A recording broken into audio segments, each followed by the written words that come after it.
Timnas Indonesia bersiap melanjutkan perjuangan menuju ronde keempat kualifikasi Piala Dunia ke-2026. Kiper Timnas Indonesia, Imel Audero, dipastikan absen saat laga melawan Arab Saudi dan Irak.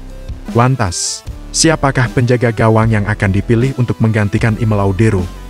Maarten Paes atau Nadeo Argawinata? Pelatih Timnas Indonesia Patrick Kluivert mengungkapkan Audero belum bisa memperkuat skuad Garuda karena belum pulih dari cedera otot. Cedera itu didapat Audero saat sesi pemanasan sebelum laga Cremonese kontra Como pekan lalu. Sebagai langkah antisipasi, Timnas sudah memanggil sejumlah pemain sebagai pilihan di bawah Mister Gawang, termasuk kiper PSM Makassar, Reza Arya Pratama. Selain Reza, ada juga Hernando Ari, Maarten Paes, dan Nadeo Argawinata yang dipanggil. Kluivert mengisyaratkan Nadeo akan diplot sebagai penjaga gawang utama setelah performanya dinilai ciamik bersama Borneo FC musim ini. Diketahui, pesut eta memuncaki klasemen Super League dengan nilai sempurna dari 6 laga. Sejauh ini, Nadeo kebobolan 3 kali dan 3 clean sheet dalam 6 laga bersama Borneo FC. Berdasarkan data situsi League, Nadeo sudah membuat 26 penyelamatan dan menjadi salah satu faktor Borneo FC ada di puncak klasemen dengan hasil sempurna. Nadeo terakhir kali menjaga gawang Timnas Indonesia Senior pada November tahun 2023 dalam kualifikasi Piala Dunia. Kala itu, Indonesia kalah 1-5 dan pelatih Shin Tae-Yang langsung lebih percaya dengan Hernando Ari sebelum kedatangan Paes. Namun, Kluivert juga menaruh kepercayaan penuh pada Maarten Paes. Meskipun kondisi kiper FC Dallas itu sebelumnya juga sempat diragukan akibat cedera. Sang pelatih memastikan bahwa kini ia dalam kondisi siap tempur. Tapi di sisi lain, Maarten Paes baik-baik saja. Dia akan memainkan laga berikutnya dengan tim, ujar Patrick Kluivert untuk memastikan posisi di bawah Mister Gawang tetap kompetitif. Pelatih asal Belanda tidak hanya mengandalkan Paes. Ia mengambil langkah strategis dengan memanggil 2 kiper tambahan dari kompetisi domestik, yakni Nadeo Argawinata dan Reza Arya Pratama. Bahkan, pemanggilan Reza Arya sebagai kiper keempat memiliki tujuan spesifik, yaitu untuk menjaga level intensitas latihan dan membuat Paes serta Nadeo tetap tajam. Reza melakukan pekerjaan dengan baik juga. Dia penjaga gawang keempat kami. Kenapa? Karena latihan yang kami lakukan untuk menjaga Maarten dan Nadeo menjadi sedikit lebih tajam. Karena kami ingin memiliki kekuatan, Anda tahu gawang kami harus dijaga dengan baik dan bagi saya itu adalah posisi penting tentu saja. Karena kami ingin memiliki tim terbaik untuk menghadapi Arab Saudi dan Irak dan para pemain harus membuktikan kemampuan mereka untuk tampil baik dalam tim, kata Patrick Kluivert. Timnas Indonesia akan melawan Arab Saudi dan Irak dalam lanjutan kualifikasi Piala Dunia ke-2026. Pada pertandingan pertama, Indonesia melawan Arab Saudi di King Abdullah Sports City Stadium, Kamis 9 Oktober beresok dini hari waktu Indonesia Barat. Sedangkan laga melawan Irak akan berlangsung 3 hari kemudian.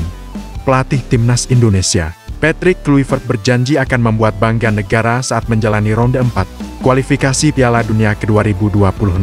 Timnas Indonesia siap mencetak sejarah. Timnas Indonesia sendiri memiliki peluang melaju ke Piala Dunia lewat ronde keempat. Dalam ronde 4 itu, Garuda masuk grup B bersama Arab Saudi dan Irak. Bukan hanya fans Garuda, seluruh negeri harus berada di belakang kami. Kami melakukan yang terbaik untuk tampil di level tertinggi dan mempersiapkan pemain sebaik mungkin. Insya Allah kami siap untuk membuat negara bangga pada kami. Sebanyak 16 pemain Timnas Indonesia yang sudah tiba di Arab Saudi langsung menggelar latihan ringan di bawah asuhan juru taktik asal Belanda, Patrick Kluivert pada Jumat 3 Oktober tahun 2025 malam waktu Indonesia Barat. Dari 16 nama itu, salah satunya adalah penyerang Oxford United, Earl Romney. Kehadiran Earl Romney bak wase di padang pasir, sebab Timnas Indonesia membutuhkan penyerang jempolan untuk mengacak-acak pertahanan lawan di babak keempat kualifikasi Piala Dunia 2026 zona Asia. Terlihat jelas ketika Timnas Indonesia menghadapi Lebanon di FIFA Matchday September ke-2025. Ketiadaan Earl Romney membuat Timnas Indonesia tidak memiliki penyerang yang tak hanya bisa mencetak gol, tapi juga pintar membuka ruang seperti Earl Romney. Kelar latihan, bek Timnas Indonesia Rizky Ridho sedikit bercanda dengan Earl Romney. Ia bahagia Earl Romney kembali bergabung dengan skuad Timnas Indonesia. Rencananya paling lambat pada Senin 6 Oktober tahun 2025, seluruh pemain akan tiba di Arab Saudi. Pemain-pemain abroad yang belum tiba di Arab Saudi karena masih harus membela klub masing-masing di Eropa maupun Asia akhir pekan ini. Skuad Garuda yang dipimpin Jay Idzas akan lebih dulu menantang Arab Saudi di King Abdullah Sports City Stadium. Jadi, pada 8 Oktober tahun 2025 esok, sebelum bertolak menghadapi Irak, misi utama Indonesia jelas merebut posisi puncak grup B demi tiket langsung ke Piala Dunia ke-2026. Jika gagal, opsi terakhir adalah finish sebagai runner-up dan berjuang lagi di babak kelima. Tak heran bila duel kontra Arab Saudi menjadi sorotan besar, bukan hanya di tanah air, tapi juga media asing. Salah satunya adalah The Guardian, media Inggris yang menilai pertemuan di Jeddah ini sebagai ujian terberat bagi tim asuhan Patrick Kluivert. Arab Saudi jelas punya keuntungan besar sebagai tuan rumah.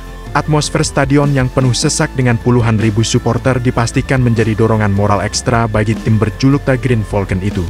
Namun, The Guardian tidak menutup peluang Indonesia untuk kembali membuat kejutan. Dua pertemuan terakhir jadi modal percaya diri, di mana Garuda sukses menang 2-0 dan bermain imbang 1-1 di markas lawan. Setelah menuntaskan duel kontra Arab Saudi, fokus Indonesia akan bergeser ke pertandingan berikutnya menghadapi Irak, meski dikenal sebagai salah satu kekuatan Asia.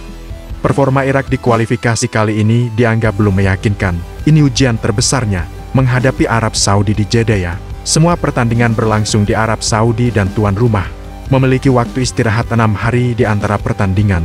Mereka sementara tim tamu bermain 2 kali dalam 3 hari di depan 60.000 penonton akan menjadi laga yang berat. Namun, Indonesia bermain imbang di sana pada babak kualifikasi sebelumnya dan semua tekanan ada pada tuan rumah yang belakangan ini kurang mengesankan. Kemudian, semuanya akan bergantung pada pertarungan melawan Irak, tim yang memiliki sejarah bakat tetapi juga kurang berprestasi di kualifikasi Piala Dunia. Tutup The Guardian. Patrick Kluivert sedang dihadapkan pada dilema yang menyenangkan. Sektor kiri timnas Indonesia kini dipenuhi kualitas berkelas. Dengan hadirnya dua pemain yang sama-sama tampil reguler di Liga Eropa 2025/26, Dean James dan Kelvin Verdonk. Kedua pemain ini tidak sekadar pelengkap skuad. James baru saja mengantar Go Ahead Eagles meraih kemenangan penting, sementara Verdonk menjadi bagian krusial dari kemenangan Lille atas AS Roma. Dean James mencuri sorotan pada matchday kedua Liga Eropa. Bermain penuh selama 90 menit melawan Panathinaikos di kandang lawan. Ia mencatat 2 assist dalam kemenangan 2-1. Statistiknya mengesankan, akurasi umpan mencapai 83%, melakukan 5 clearances, dan sama sekali tanpa kesalahan fatal.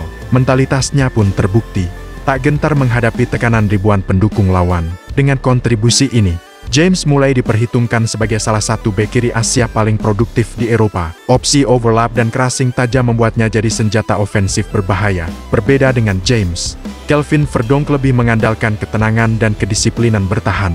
Saat Lille menumbangkan AS Roma dengan skor tipis 1-0, ia tampil solid selama 69 menit, meski tidak menorehkan assist. Perannya dalam menjaga kestabilan sisi kiri pertahanan sangat vital. Perbedaan karakter keduanya memberi warna tersendiri bagi timnas Indonesia.